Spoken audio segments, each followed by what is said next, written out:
Today I'm going to take my first look at DxO PureRAW 3 and how it works with my Nikon Z7 II camera paired with my Nikon 24-200mm lens.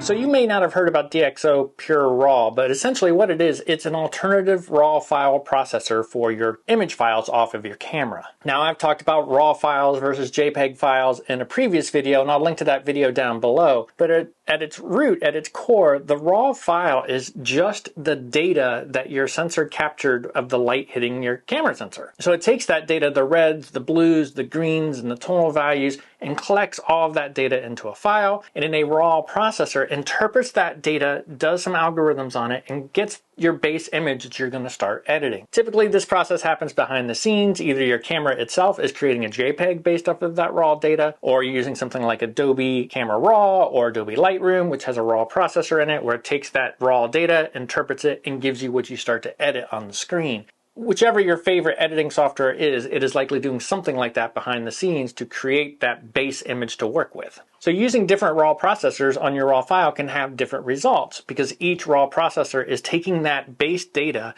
and applying certain algorithms to it to create that base image that you then use your editing software to edit. So if you use one processor on the file and use a different RAW processor over here, you might get slightly different base results before you start your edits. And that's where DxO PureRAW comes in. It is an alternative RAW file processor that I wanted to try out and see how it worked with my Nikon camera, and specifically with a 24-200mm lens, which is how I found out about the software and that it might actually be worth looking at. On one of my earlier videos on the Nikon 24-200mm lens, I'd commented a little bit of softness. It's not deal breaking, for the price, value, the versatility, it's really a great lens. But someone in the comments mentioned trying DxO PureRAW on the files I shot with the Nikon and the 24-200 lens because he found they made them a little less noisy and much less lens softness.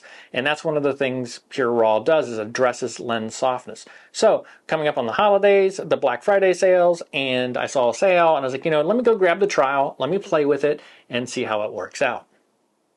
But before we dive in on PureRAW, who is DxO? Well, as a company, it was founded back in about 2003, and they've always focused on these camera to lens pairings and really looking at all the data, analyzing all the data, and comparing all this data over years to come up with the best algorithms to process RAW files specific to certain camera and lens combinations. So specifically, DxO PureRAW focuses on the following elements when it processes a file. First, noise reduction.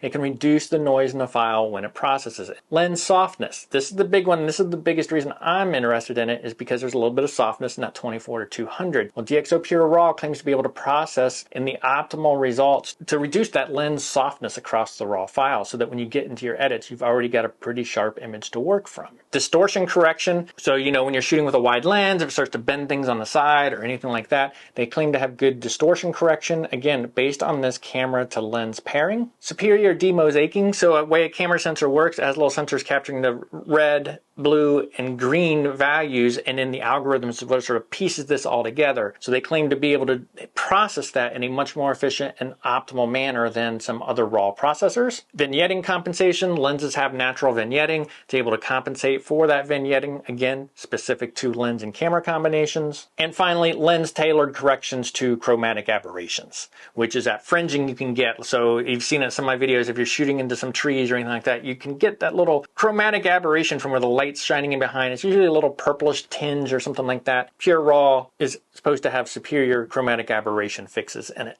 Again, like I noted several times through there, this is all tailored to specific camera and lens combinations. So they analyze a lens, figure out what makes it up, and then pairs it with a camera and make any little subtle tweaks so that you're getting the optimal processing for your raw file based on what you're shooting. So in these tests today, we'll be doing it with a Nikon Z7 II with a Nikon 24-200mm lens. So a lot of this video is going to be just what is the overall, does it look better in the corners, is it less soft in the corners, and things like that. PureRAW certainly has noise reduction things built into it, but with Adobe's new DeNoise feature, really it's made huge leaps in the ability to reduce the noise in your images. So I really wasn't looking for a new DeNoise thing, but when it gets to the lens softness, that's sort of what my focus on this video is going to be. Does it sort of clean up a little bit of that softness in that 24-200? And we'll see how that goes. So I'm anxious to see how it works. Now, like I said, this is truly a first look video. I'm not going to dive super deep into technical and everything like that. What we're going to do here is we're going to take a raw file and we're going to take a look at it. We're going to run DxO PureRAW on that file with a couple different combinations, and I'll talk a little bit about those combinations as I go through it. Then we're going to take those resulting, and I'm also going to run that through Lightroom and the DeNoise just so we have that in there. So we'll have straight raw file out of the camera. We're going to have a couple DxO PureRAW options, and then we'll have a Lightroom DeNoise option just to sort of take a look at and see what it is. And really, we're going to pop those up. We're going to look at it in the corners. We're going to look at it in the center. And there's a little bit of foliage in this picture, not a lot, but a little bit of desert foliage that we're going to take a look at just to see how it handles those more complex scenes and elements within the image. And we're just going to see what it looks like and see where we go from there. So let's get to the computer and let's open these files up and let's run some DxO PureRAW on them. Okay, so I've got my file open up here in Finder on the Mac, so we are going to go ahead and this is the straight out of camera. I copied it from memory card to the computer. We're going to right click on it and I'm just going to do open with DxO PureRAW 3 and we're going to see what options we get. So I'm really just playing with this to see what DxO RAW can do. So I haven't really integrated it into my full workflow, but one of my key things is I'm not looking to change how I edit. I want to continue to use Lightroom, a little bit of Photoshop. I'm really looking just to try to take my raw file to a better base, reduce some lens softness, and get that nice solid base to work with. And then I want to use Lightroom to continue on. So that's why I'm focusing in on just this DxO PureRAW, which all it is a raw processor to get me to something where I can start editing in something else. So I right clicked on it, open in PureRAW. Here's my original file. This was taken in Arizona a couple months ago. And it's pretty rocky, lots of texture, so it's going to be really good for that aspect. And what we're going to do is we're going to process it through a couple different ways, and then we're going to take a look and compare those files and how they've been processed. We'll take a look at the corners, take a look at the center, and there is a little bit of desert foliage in this image that we can take a look at just because that could be a little more complex. It'll be interesting to see how it does. So we're going to right click on this file. We're going to choose Process Files, which gives us our options, and it's really pretty simple. We can choose from a noise reduction standpoint of whether it's going to do Deep Prime or Deep Prime XD. Deep Prime was the original one. Deep Prime XD is the extra details. Now, one of my concerns and things I'm watching out for is you can over sharpen a file. So I want to make sure I don't do that. So we're going to play with Deep Prime XD, but I'm a little nervous that it might over sharpen things and take it too far. I just want to make the softness a little sharper, not over sharpen. So I am a little leery of that. So we're going to do Deep Prime for this first run. Lens softness, there's 4 options. There's soft, standard, strong, and hard. For this video, we're just going to do standard, but if by the end I'm feeling things are a little sharp, I would probably come back through and try soft just to see if that takes me back down somewhere that's not feeling over sharpened. But for this, we're going to go standard. It's sort of the default when you use the software. We're going to let it fix the vignetting, let it fix the chromatic aberration. There's lens distortion options. So again, on those wide angles, it's going to just talk about how you want to crop it, aspect ratio, how you want to handle that. There's a few options in this drop down: image crop to original ratio, maximum rectangle, complete image area. So I'm going to leave it to image crop to original ratio. Output format. This is important and it ties into me wanting to continue to use my normal post-processing software. Is I can export to a DNG, a digital negative, essentially still a raw file format, to keep all that data in there so that when I bring it into Lightroom, I still have all the data to work with for when I'm adjusting my colors and my exposure and everything like that. So being able to export to that is important, but if for some reason you wanted to go straight to JPEG or TIFF, you can. And then these are just destination where we're going to put it, what are we going to name this file. And then I'm not exporting to anything. I could export it straight into Lightroom, but again, this is just to test the software, not to completely reinvent my workflow at the moment. Let's start the processing. So we're going to let this process. It says about 45 seconds remaining. This is an older Intel MacBook, so I think something newer would process through this much faster, but not terrible. That's about on par with the Adobe DeNoise. When I run Adobe DeNoise on this computer, that's about the same. Very similar. Okay, so this is wrapping up here. Okay, we're just going to close this. Like I said, I could export it to software or something like that, but we're not going to do so. We are going to just take a look in Finder. Here it is. It created a subfolder, which is one of the settings we had. And there's my file, DxO Deep Prime DNG. Perfect. So we're going to go back here. I'm going to go back into DxO PureRAW. We'll do the comparison after I run each of these on it. So this time we're going to process file. So we're going to process file. I'm going to leave everything the same. I'm going to stick with standard, but we're going to do the Deep Prime XD. Everything else is staying the same. The important piece here, and the biggest piece of variability, that if these were too sharp, that I'd come back to is this lens softness. I could play with this to try to make it not be over sharpened if that's the case. So we'll start processing. Now this one, the Prime XD, it goes into more detail, it uses more horsepower. It actually says it's about 2 minutes remaining. I think it'll finish faster than that, but it is starting to put more of a load on the computer to process. And this one does chunk along a little longer. Okay, and that one finished up. Let's just go check this file folder, make sure we have 2 of them in there. Yes, we do.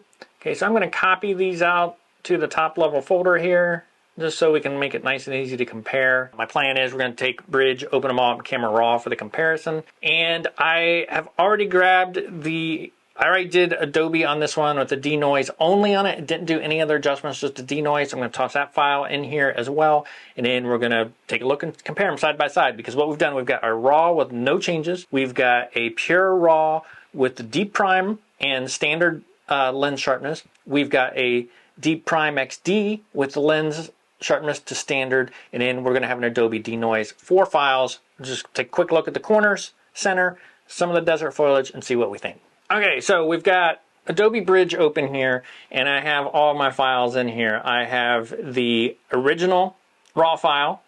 This is the Prime XD file, the Prime file, and the Adobe file. So we're going to highlight all 4. We're going to do open it in Camera Raw. Give Camera Raw a chance to open up.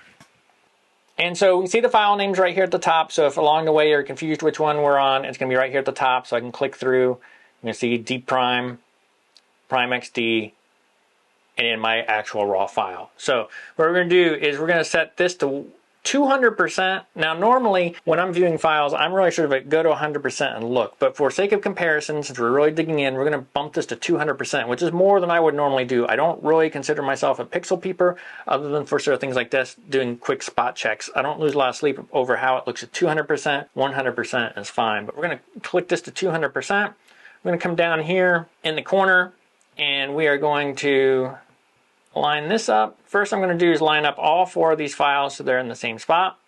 So we're going to put it like right about there. This is the original. I'm going to come over here. We're going to do the same thing. Go to 200%. Just sort of line that file up right there. This is the Prime XD. Very similar. Like I said, I'm going to the bottom right corner in every single one of these files. If I remember, I will put these 4 files, these 4 RAW files, in a share and link to it in the description if you want to look at them yourself, just so you can see.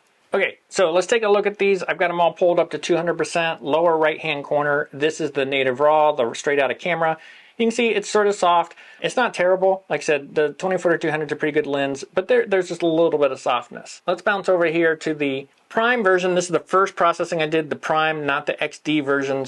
But we still had the lens correction set to standard. Let's take a look here. So here's the original. Here's this little spot right here, this little rock. Let's take a look at this one. There's a little rock. It's a little bit sharper, just a little bit cleaner.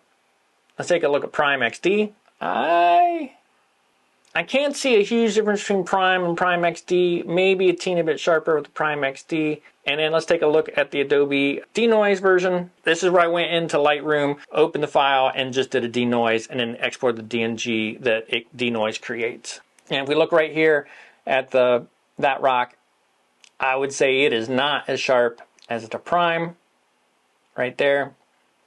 So yeah, so flipping through those, what I see is the Prime, the DxO PureRAW is just a little bit sharper. I wouldn't say it's over sharpened in my opinion, but it is just a little bit sharper. Let's take a peek at these all 100% just to see. Then we're going to kick that down to 100, kick that down to 100, that down to 100.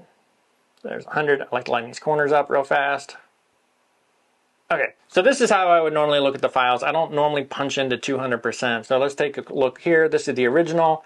Let's look for this little section right here. Let's go over the Prime version. And 100, I think it's even more clear that this file is just a little bit sharper. Let's look at Prime XD. That, and here, at 200%, I was having a hard time. At 100, it seems like I think it is sharper. Let's take another look here. Sharper.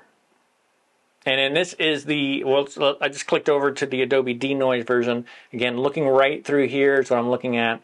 And I would say it is not as sharp as the Prime. Let's go back to the PureRAW Prime. Right there. Prime XD.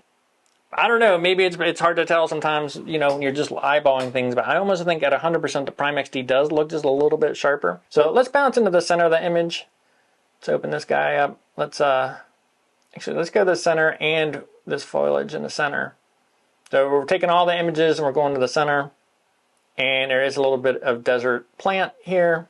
Okay, so what I've done is we looked at the lower right corner. I think there's some small differences from obviously the native RAW to the Prime versions to the Adobe DeNoise. I think the Prime is just a little bit better, just a little bit sharper, and that's all I was really looking to, just get that little bit more image quality out of it. So what I've done is I've gone to 100%, and we're going into the center of the image where there is a little bit of plant life in there in the centers. Okay, so let's take a real quick look at the plants.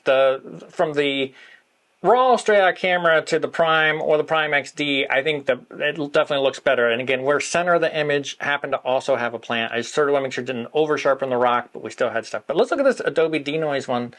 It looks pretty good, just a touch a little fuzzier. Let's go ahead and kick it to 200% and put it in there. Let's go look at the Prime, put it to 200%. Put it in there. Let's look at those two compared. So this is the Adobe DeNoise, still a little bit of fuzziness in here. This is the PureRAW, and yeah, this one's a little sharper. Okay, so that's sort of my first look. Obviously not super scientific. That was sort of quick. We had the native RAW image. We had the PureRAW processed with the Deep Prime, PureRAW processed with the Deep Prime XD, and in one processed only with DeNoise and Adobe, just to do some comparisons. And when we take a look at them, it's subtle differences. It's not huge. Where I think some of the biggest difference wasn't so much the corners, but that desert plant in the center of the image looked much more crisp in the Prime RAW. So it's going to take some more playing to see what I really think of it. Obviously, this also only focused in on the 24-200. It would also be nice to play with that same lens with more of a woodland scene where there's more things like bark and trees and foliage and things like that, and see what it's doing with the colors and the sharpness and things like that. So far from a scientific test of this, but like I said, I sort of chose that desert rock image because it did remove any kind of variable of wind, certain breeze happening. And with that plant in the center, I do think that helped with the comparison. So like I said, sort of a quick non-scientific comparison. Like I said, as long as I remember, if I don't, drop it in the comments, I'm happy to do it. But I'm going to put the 4 RAW files I used in the comments down below. I'll link to a Google Drive share of it so you can take a look at the images yourself and see what you think. But obviously some more testing could be done to see if it really does. But my off-the-cuff first impression is there is a slight advantage to the PureRAW processing through that. It would take me just bring that file just a little bit higher quality than it is now. It wasn't a huge significant jump, but I'll take that little edge and then I can use my other tools in Lightroom to work with that file. Okay, so even with some more testing being done, I'm leaning towards picking this up. I think it has potential and it'd be interesting to play with some other lenses, some other combinations that I probably wouldn't be able to do within the trial per se. Like I said, even if it gets me just a little bit of additional image quality out of the 24-200, that would give me even more confidence in that lens when it was the only one I took out, maybe when I'm traveling or something like that. So I'm leaning towards this being a purchase as much as so I can play with it and sort of keep an eye on it and see how it evolves and continues to go. So hopefully you found this video useful, and if you did, be sure to hit that like button. And if you want to see future landscape photography content from me, including tips, tricks, behind the scenes, mini gear reviews, be sure to hit that subscribe button, and thank you for watching.